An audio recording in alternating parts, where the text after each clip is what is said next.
નમસ્કાર દર્શક મિત્રો, હું શીતલ મહેતા ન્યૂઝ ઓફ કચ્છમાં આપનું સ્વાગત છે. જોઈએ આજના સમાચાર. નમસ્કાર મિત્રો, આ છે અમારું ઓસ્ટિયોફિક બોન સેટિંગ સેન્ટર ભુજ કે જ્યાં કોઈ પણ પ્રકારની દવા કે ઓપરેશન વગર શરીરના વિવિધ સાંધા તથા મણકાના લગતા દુખાવાની સારવાર મલેશિયાની પ્રખ્યાત બોન સેટિંગ પદ્ધતિ વડે કરવામાં આવે છે, જેમાં કમર તથા ડોકમાં ગાદી ખસી જવાથી થતું કમર કે ડોકનો દુખાવો, ગોઠણમાં ઘસારાને લીધે થતું ગોઠણનો દુખાવો ઉપરાંત ખંભા, કોણી, કાંડાની સારવાર કરવામાં આવે છે, તેમજ ગેસ તથા માથાના દુખાવાની સારવાર પણ કરવામાં આવે છે.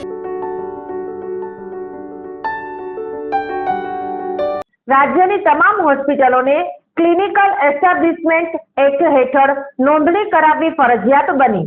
ગુજરાતમાં સર્જાયેલા ખ્યાતિ હોસ્પિટલ કાંડ પછી સફાળી જાગેલી રાજ્ય સરકારે તમામ હોસ્પિટલ માટે ક્લિનિક એસ્ટાબ્લિશમેન્ટ એક્ટ હેઠળ નોંધણીને ફરજિયાત બનાવી હતી.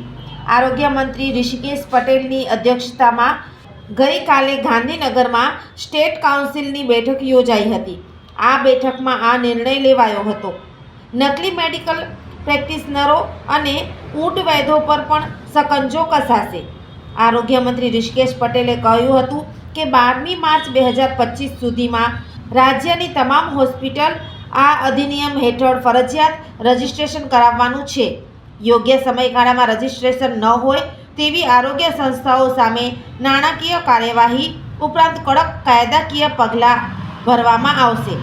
આ બેઠક પછી સરકારને જાણ થઈ છે કે રાષ્ટ્રીય, રાજ્ય અને જિલ્લા સ્તરે ક્લિનિક એસ્ટાબ્લિશમેન્ટની ડિજિટલ રજિસ્ટ્રી સ્થાપિત કરવી ખૂબ જ જરૂરી છે.